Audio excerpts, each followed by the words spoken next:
శరీరం మమ దేవేశ వ్యాధిభిః పరిపీడితం మనో మే పుండరీకాక్ష విషయానేవ ధావతి వాణీ మమ హృషీకేశ మిథ్యా పారుష్య దూషిత ఏవం సాధనహీనోకం కిం కరిష్యామి కేశవా.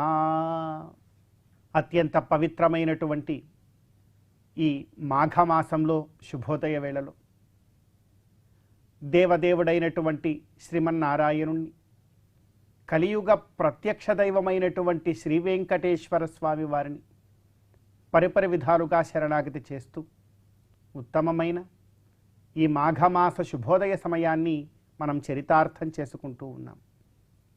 ఈ మాఘమాసంలో మనందరి యొక్క ప్రధానమైనటువంటి కర్తవ్యం అత్యంత భక్తి శ్రద్ధలతో ఆ భగవంతుణ్ణి మనం చక్కగా ఆరాధన చేస్తూ మనలో ఉన్నటువంటి పూర్వకర్మానురూపమైనటువంటి పాప పంకిలములనన్నింటినీ కూడా తొలగించుకోవడం. ఎందుకంటే ఇది శిశిర ఋతువు.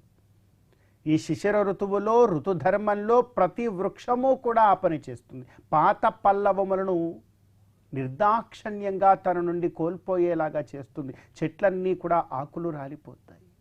మళ్ళీ తిరిగి వసంతంలో నూతన పల్లవాలతో కొత్త జీవితాన్ని ఆరంభిస్తుంది. మరి మనం కూడా ఈ శిశిర ఋతువులో సకల పాప పంకిలములనన్నింటినీ కూడా పోగొట్టుకునే ప్రయత్నం చేయాలి. ప్రతి ఇంద్రియాన్ని భగవంతుడి వైపుకి మనమందరం కూడా మరలించాలి. అందుకే కోరుతున్నాం భగవంతుణ్ణి, శరీరం మమ దేవేశ వ్యాధిభిః పరిపీడితం. దేవుడా, ఈ శరీరం ఉందే అనేక విధాలైనటువంటి రోగాలతో రుష్టులతో ఎప్పుడూ కూడా నన్ను ఇబ్బంది పెడుతుంది. ఇంకా మనో మే పుండరీకాక్ష విషయానేవ ధావతి. పోనీ మనస్సు అంటామా? శరీరం ఎలాగో వ్యాధులు వచ్చినాయి, మనస్సుకేమీ వ్యాధులు ఏమి రావట్లేదుగా అంటే ఈ మనస్సు ఏం చేస్తుందంటే రకరకాలైన విషయాల వైపుకు పరిగెడుతుంది. నన్ను ప్రశాంతంగా నీ పాద పద్మములను గురించి చర్చించేలాగా నన్ను చేయటం లేదు. ఈ మనస్సు నీ యొక్క పాద పద్మముల చెంత రమించేలాగా నన్ను ఉంచడం లేదయ్యా. అంతేనా? ఇంకా చెప్తూ ఉన్నారు, వాణీ మమ హృషీకేశ మిథ్యా పారుష్య దూషిత. చక్కనైనటువంటి వాక్కు ఉన్నది.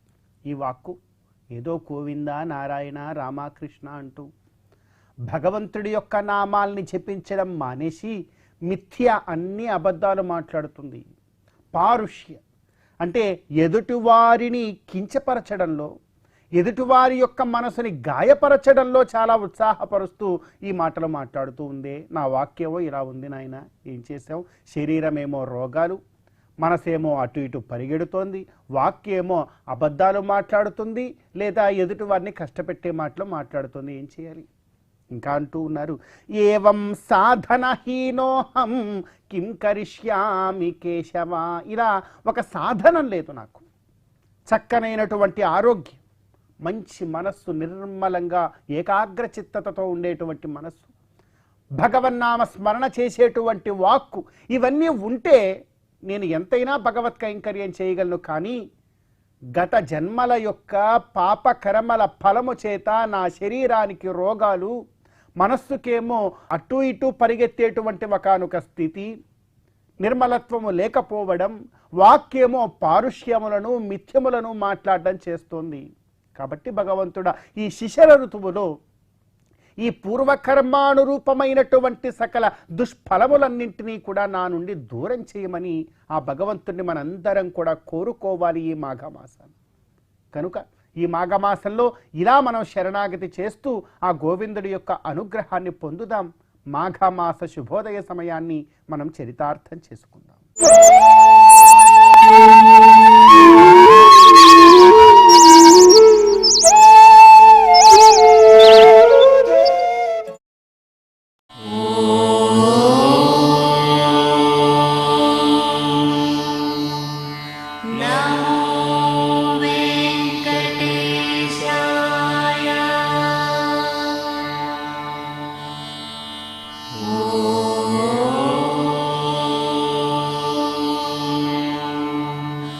Now